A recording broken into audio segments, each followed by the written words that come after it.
Dois.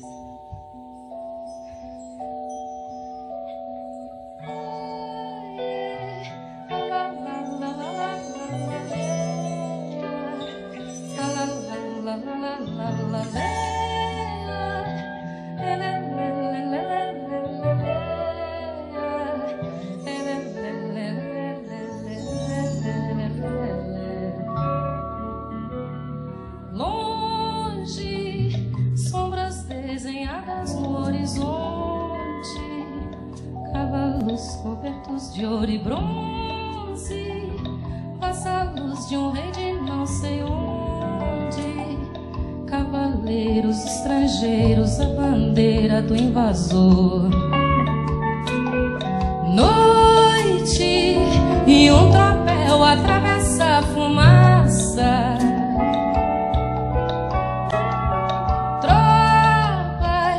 tropeçando num céu de fogo e prata.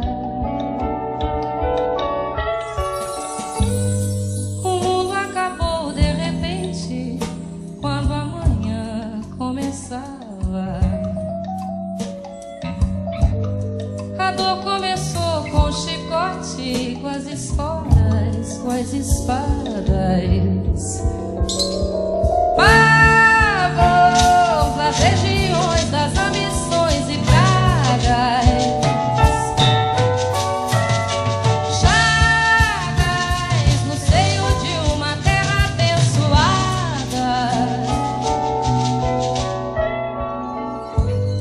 O mundo acabou de repente, quando a gente levantava.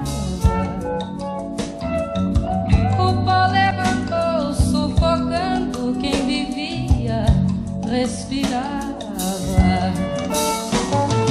Passou o tempo, mas não apagou a marca. Marcou nos corações, nas mentes e nas praças.